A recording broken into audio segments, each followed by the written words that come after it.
Hello दोस्तों, जय हिंद, वंदे मातरम। दोस्तों, मैं सीडी टाक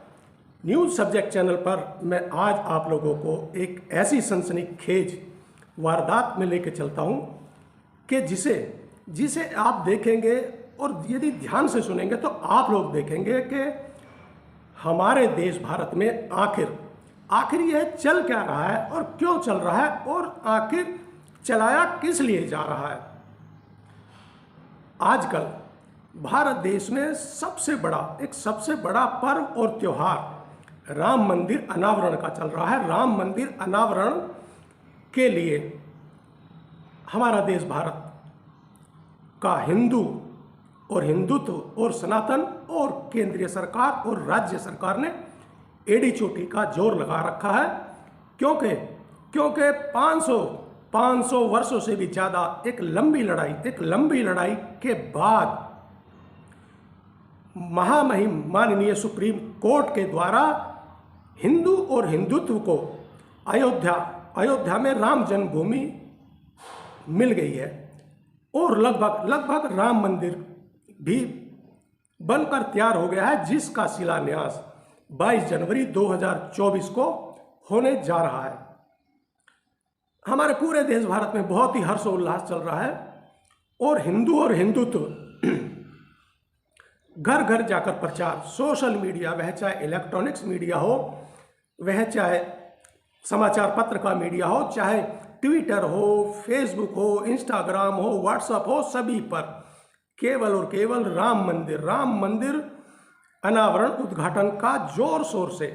प्रचार और प्रसार चल रहा है। मगर वहीं दूसरी ओर हिंदू और हिंदुत्व के लोग आखिर यह कैसी घटिया हरकत कर रहे हैं कि जिससे क्या कहीं ऐसा नहीं लगता है कि वह लोग भारत में या अयोध्या में बने राम मंदिर के अनावरण या उसके उद्घाटन में कहीं कोई बाधा तो नहीं डालना चाहते हैं, या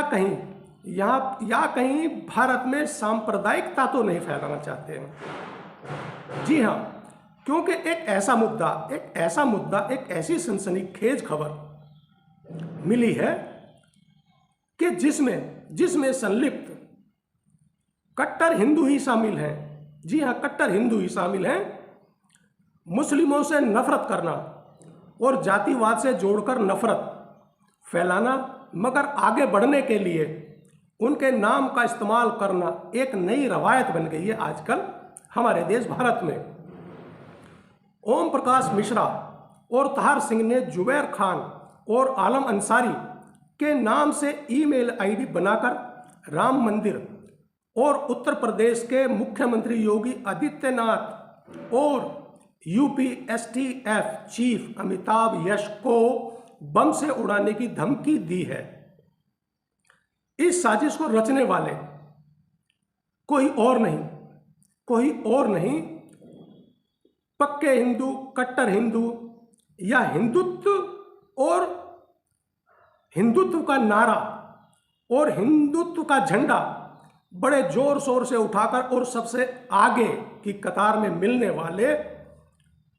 एक ऐसे व्यक्ति का नाम है।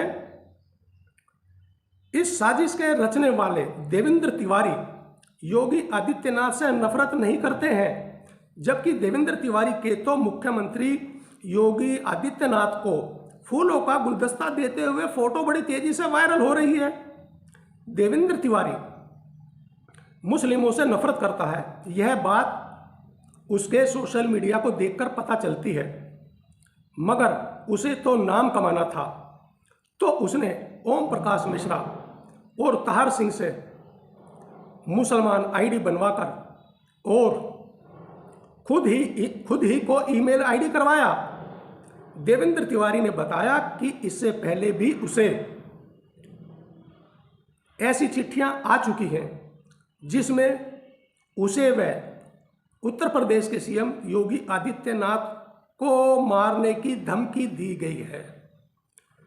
अब दोस्तों, बात और सवाल यह उठता है कि जो देवेंद्र तिवारी है उसने यह बताया अपने साक्षात्कार में कि इससे पहले भी मुझे जान से मारने की धमकी, और उत्तर प्रदेश के मुख्यमंत्री योगी आदित्यनाथ को भी जान से मारने की धमकी दी है। मगर अब सवाल यह उठता है कि क्या देवेंद्र तिवारी ने उन चिट्ठियों और उन जान से मारने की धमकियों को कभी उत्तर प्रदेश की पुलिस, उत्तर प्रदेश की कानून व्यवस्था, या जब देवेंद्र तिवारी का फोटो बड़ी तेजी से वायरल हो रहा है कि वह योगी आदित्यनाथ मुख्यमंत्री को फूलों का गुलदस्ता भेंट कर रहा है, इसका मतलब देवेंद्र तिवारी योगी आदित्यनाथ का नजदीकी है, उसका खासम खास है। तो क्या कभी देवेंद्र तिवारी ने उत्तर प्रदेश की पुलिस या योगी आदित्यनाथ की किसी भी निजी सहायक, कानून व्यवस्था, कानून प्रणाली को यह खबर दी? नहीं दी। मगर नाम कमाने के लिए उसने अपने ही दो साथियों, जिनमें से एक का नाम ओम प्रकाश मिश्रा है और एक का नाम ताहर सिंह है, उनसे मुसलमानों के नाम की ईमेल आईडी बनाई और अपने आप को ही ईमेल करवाया। अब इससे क्या साबित होता है? जहां तक मेरा अपना सोचना और समझना, और जहां तक मैं मानता हूं और मैं अंदाजा लगा रहा हूं, इसका केवल और केवल मतलब कि कहीं ऐसा तो नहीं कि राम मंदिर के उद्घाटन या उसका जो अनावरण 22 जनवरी 2024 को होने जा रहा है, कहीं उसमें कोई बाधा डालने की तो मंशा नहीं है देवेंद्र तिवारी की, या फिर क्या देवेंद्र तिवारी देश में सांप्रदायिकता फैलाना चाह रहा है? अब इस बात के मद्देनजर मैं तो यही सोच और समझ रहा हूं कि सीधे कहीं ऐसा तो नहीं कि यह किसी सरकार का कोई षड्यंत्र तो नहीं है कि कहीं राम मंदिर के शिलान्यास या उद्घाटन पर इस तरीके का माहौल बना दिया जाए कि जिससे के देश में सांप्रदायिकता का माहौल बन जाए और वह राजनीतिक दल इस मुद्दे को राजनीति से जोड़कर या राजनीति का अमली जामा पहनाकर कहीं आने वाले 2024 के चुनाव में इसका फायदा तो नहीं उठाना चाह रही है। यदि फायदा नहीं उठाना चाह रही है तो सीधे मैं अपने न्यूज सब्जेक्ट चैनल के माध्यम से उत्तर प्रदेश की कानून व्यवस्था, कानून प्रणाली, उत्तर प्रदेश राज्य की सरकार और हमारी केंद्र सरकार से एक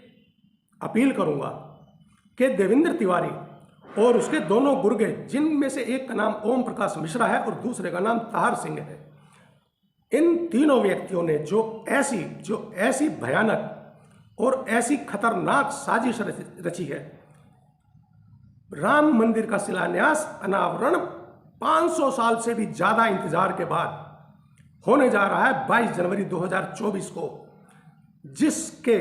जिसके हर्षोल्लास और उत्साह में हमारा पूरा भारत देश बहुत उत्साहित है और उनके मन में बहुत जोश और उत्साह है कि आखिर हम हिंदू और हिंदुत्व को हमारा आस्था का केंद्र राम मंदिर आखिर मिल तो गया, चाहे 500 वर्ष से भी ज्यादा वर्ष की लड़ाई के बाद ही मिला। तो फिर ऐसे माहौल में ऐसा जहर घोलना और ऐसी सांप्रदायिकता का माहौल बनाना वो एक बहुत बड़ी साजिश है। इस साजिश के तहत यदि उत्तर प्रदेश की कानून व्यवस्था और उत्तर प्रदेश की पुलिस अपनी मुस्तैदी नहीं दिखाती और इन तीनों मास्टरमाइंडों को गिरफ्तार नहीं करती तो शायद उत्तर प्रदेश में एक बहुत बड़ा हादसा हो सकता था, या 22 जनवरी 2024 को होने वाला अनावरण या उद्घाटन जो राम मंदिर का होने जा रहा है उसमें भी बाधा डल सकती थी। तो मैं अब CD talk news subject channel के अपने सभी दोस्तों और सभी देशवासियों से एक प्रार्थना करूंगा कि यदि आप लोग भी यह मानते हैं कि यह कोई छोटी मोटी वारदात या कोई छोटी मोटी साजिश नहीं थी, यह बहुत बड़ी साजिश थी, बहुत बड़ा खुलासा हुआ है, तो आप लोग मेरे इस वीडियो पर अपने कमेंट्स कर जरूर साझा करें। और यदि आप लोगों ने मेरा न्यू सब्जेक्ट चैनल सब्सक्राइब नहीं किया है तो जल्दी से सब्सक्राइब करें, लाइक करें और कमेंट्स जरूर किया करें। एक बार फिर सभी देशवासियों को और मेरी ऑडियंस को जय हिंद, वंदे मातरम।